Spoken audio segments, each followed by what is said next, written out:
Agora foi. Bom dia, o nosso tema de seminário é doenças originadas por alterações no peroxissomos e relação com a biologia celular e genética.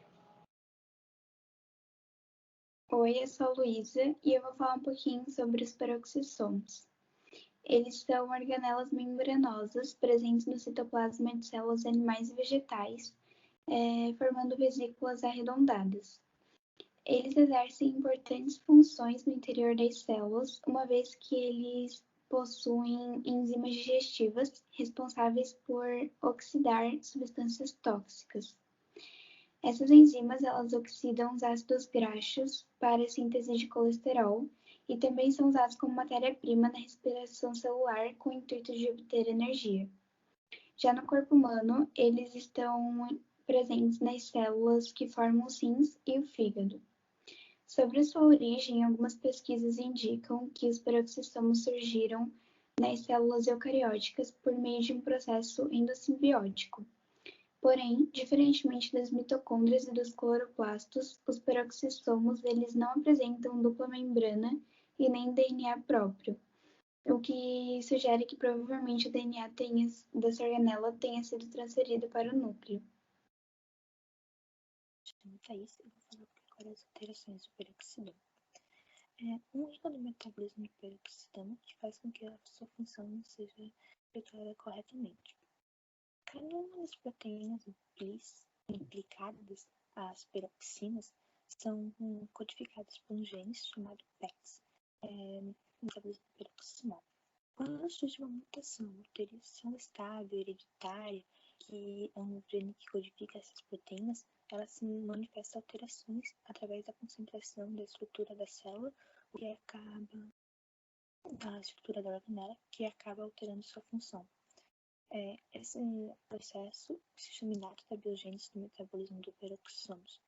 Mas o peroxissomos também pode se encontrar vazio, e é conhecido por deficiência na importação de proteínas. Seria o processo decorrente a mutações que levam a falhas nos sinais de importação das enzimas do citosol para o interior da organela, o que acaba dificultando a sua principal função, a ocorrência das reações oxidativas, que é a principal característica do peroxissomo. Eu sou a Alex e vou falar sobre as consequências do rio metabólico, que são o acúmulo de compostos que não se degradam da maneira correta, exemplificando os ácidos graxos com cadeias mais extensas, que são tóxicos quando em excesso, e a sintetização defeituosa de outros compostos, como os plasmalogênios, e os quais são essenciais para o desenvolvimento cerebral. Doenças da biogênese peroxissomal representam um grupo heterogêneo de doenças autossômicas recessivas. Essas patologias são caracterizadas pela falta de múltiplas funções dos peroxissomos. As referidas doenças são provocadas pela deficiência de uma enzima beta-oxidação peroxissimal. São normalmente caracterizadas por uma redução ou ausência do número de peroxissomos nas células, tendo a quantidade aproximadamente 5 vezes menor, e pelo aumento do tamanho destes.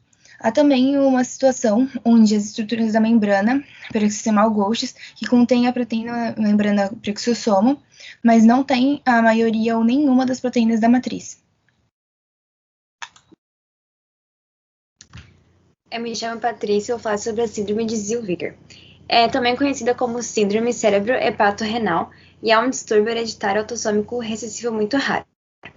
Ela comete o sistema neurológico, hepático e renal e a morte ocorre no início da infância, até 1 ano de idade. Os fígados e rins apresentam peroxissomos vazios, constituídos somente de membranas e sem enzimas no seu interior.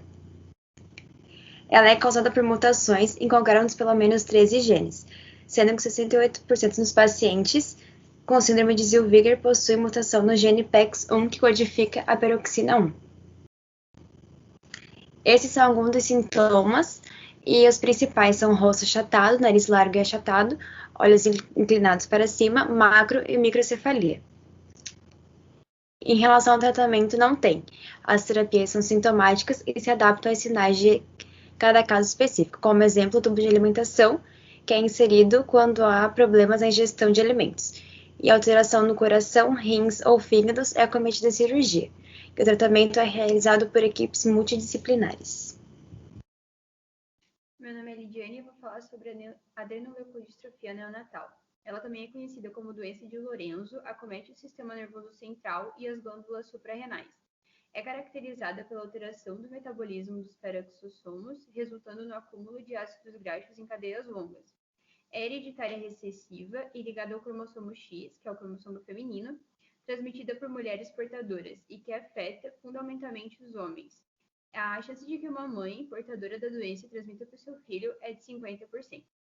Os principais sintomas são convulsões, deformações faciais e retardo mental. Não existe uma cura para essa doença, mas existem 3 tipos de tratamento. Primeiro é com óleo de Lorenzo, criado pelo pai de um paciente. Em casos leves, reposição hormonal e fisioterapia. E em casos graves, o transplante de medula óssea. Eu sou a Daiane e vou falar sobre a doença de Refson. Ela é uma doença neurometabólica hereditária causada pela ausência ou deficiência do gene estrutural da enzima fitanoil coenzima hidroxilase.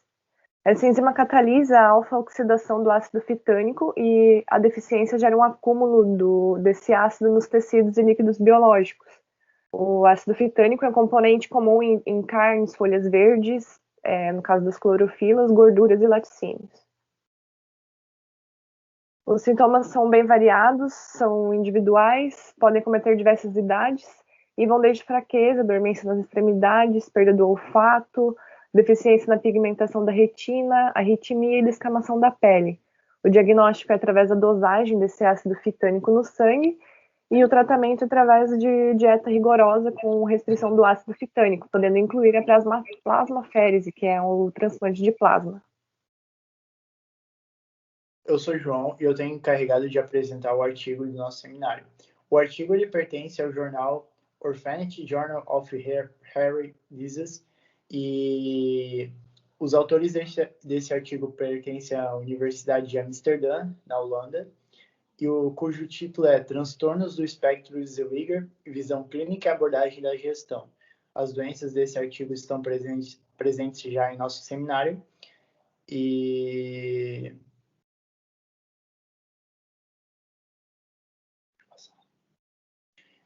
o artigo aborda 2 formas de tratamento, cuja uma delas é um transplante de células hepatócitas do fígado e outras é realizar um transplante de fígado. Ambos foram realizados em um paciente de 4 anos e um outro de 6 meses e apresentaram os resultados significativos no tratamento. Meu nome é Sara e eu vou falar a relação com as disciplinas. A gente pode associar o estudo das doenças causadas por alterações nos peroxissomos a 2 disciplinas, que são a biologia celular e genética, porque ela estuda a parte estrutural e funcional celular, e a gente viu que os peroxissomos eles são organelos das células eucariontes, e a bioquímica, que estuda os processos químicos e biológicos que ocorrem nos organismos vivos. E a gente viu também que os peroxissomos eles estão associados à síntese de colesterol, à respiração celular e às reações de oxidação. Vou falar sobre uma curiosidade que a gente trouxe, que seria o filme Óleo de Lorenzo. O enredo do filme é sobre a busca pelo tratamento Lorenzo, que ele tem uma doença rara, a ALD, que é causada pela alteração do peroxissomo e que causa a degeneração do cérebro. Então, foi baseado na história real. Por causa deles, Augusto Odoni e Michelle Odoni, os pais desse garoto que foram para o tratamento, hoje a estimativa de vida das pessoas que têm essa doença é maior. Por exemplo, o médico deu para o filho deles 10 anos de vida, expectativa, quando ele tinha 6 anos. E Lorenzo Odoni, o verdadeiro, morreu no dia 30 de maio de 2008.